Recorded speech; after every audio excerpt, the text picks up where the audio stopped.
आज आमर डीएफओ एवं पारादीप पोर्टर वरिष्ठ अधिकारी मानक सह जो आमर नेहरू बंगला रे जो प्राकृतिक सौंदर्य अच्छी एवं किभली भाव में आहुरी एठी पर्यटन मानक आकृष्ट करिवो एवं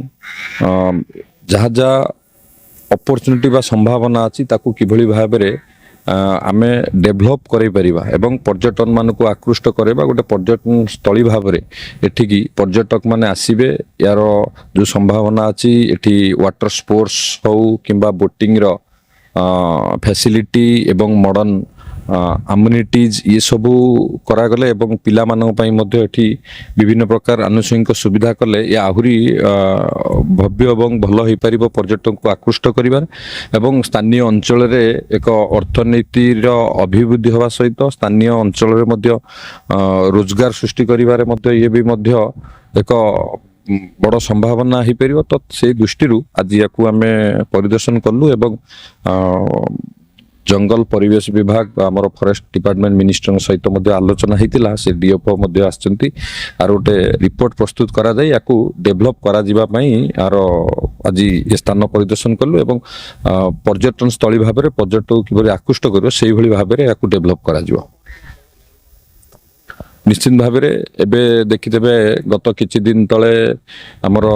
सरकार तरफ विभिन्न प्रकार कार्यक्रम जो हाथ को निया ता भितर आमर ब्लू फ्लैग ब्रिज करने टेंडर हो सारी पारादीप बेलाभूमि सौंदर्यकरण तार रूपरेख बदलवा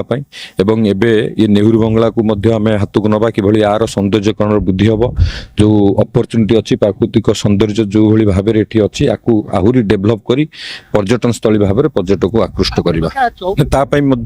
वाटर रिसोर्स डिपार्टमेंट तरफ 2-3 दिन तले आसी से समीक्षा कर जाइछन्ति कौन सेठी करहबो कौन डेभलपमेंट करहबो तापर वाटर रिसोर्स डिपार्टमेंट भी ताको अनुध्यान करूछि। पारादीप रे विभिन्न केमिकल पेट्रोकेमिकल हब हम पीसीपीआईआर जोटा कि पेट्रोलियम कॉम्प्लेक्स कुआ जाउची सेति पई योजना प्रस्तुत करा जाउची पाखापाखि लाख कोटी ऊर्ध्व टंकार इन्वेस्टमेंट से क्षेत्र में पारादीप रे हबो एवं पारादीप पोर्ट एक्सपांड हबो तार आहुरी बंदर किभली भाव में कार्गो हैंडलिंग करिवो ता उपरे गुरुत्व दिया जाउची एवं स्टील उत्पादन क्षेत्र में मध्य पारादीप मध्य किभली भाव में आहुरी